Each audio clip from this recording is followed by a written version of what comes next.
Driving ക്രേസുള്ള വണ്ടി പ്രാന്തന്മാർക്ക് എത്ര വിട്ടാലും പുതിയടാത്തൊരു വാഹനമാണ് താറ്. പക്ഷേ അതിലേറെ പെർഫോമൻസുള്ളൊരു വണ്ടിയാണ് ഞാൻ കാണിച്ചിട്ടുണ്ട്. യെസ് ഗൈസ്, ബ്രാൻഡ് കണ്ടാൽ മനസ്സിലാവും.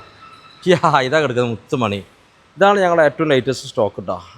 2016 മോഡൽ, 3.2 4 വീൽ ഓട്ടോമാറ്റിക് 5 സിലിണ്ടർ വണ്ടിയാണ്.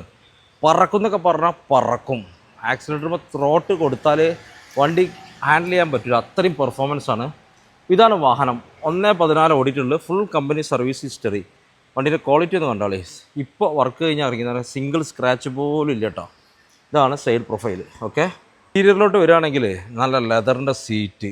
ഓക്കെ, കണ്ടോളേ, ഓട്ടോ പാർക്ക് സിസ്റ്റം ഉള്ളതാണ്. ഇതിൻ്റെ ഗിയർ ബോക്സ് മാത്രം മതി.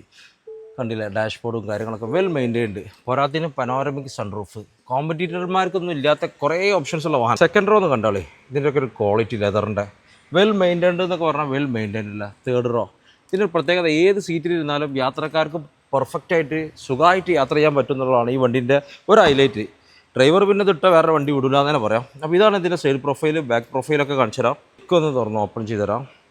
പിന്നെ സീറ്റിംഗ് പൊസിഷനൊക്കെ ഇവിടുന്ന് ആ ബട്ടൺ ചെയ്ത് അഡ്ജസ്റ്റ് ചെയ്യാൻ പറ്റുന്ന സിസ്റ്റമാണ്. കണ്ടില്ല, ബാക്കിൽ 2 സീറ്റും അത്യാവശ്യം നമുക്ക് സ്പേസ് ഉണ്ട്, കാര്യങ്ങളൊക്കെ വരുന്നുണ്ട്. ഓക്കെ, ഒരാളൊക്കെ റയറായിട്ടേ കിട്ടുള്ളൂ. ഈ വണ്ടി സെയിലിലുള്ളതാണ്, HR രജിസ്ട്രേഷനാണ്. നമുക്ക് ലോണും കാര്യങ്ങളൊക്കെ ചെയ്യാൻ പറ്റും. NOCയിൽ 18.5 ലക്ഷം രൂപ ചോദിക്കുന്നത്. നിങ്ങളുടെ ഫ്രണ്ട് സർക്കിളിൽ ആരെങ്കിലും എൻഡ് ഓവർ നോക്കുന്നവരുണ്ടെന്നുണ്ടെങ്കിൽ ഈ വണ്ടിയുമായി ബന്ധപ്പെട്ടു. അപ്പോൾ കൂടുതൽ ഡീറ്റെയിൽസ് തരാം, എൻ്റെ നമ്പറിൽ കോൺടാക്ട് ചെയ്യാം. ഓക്കെ.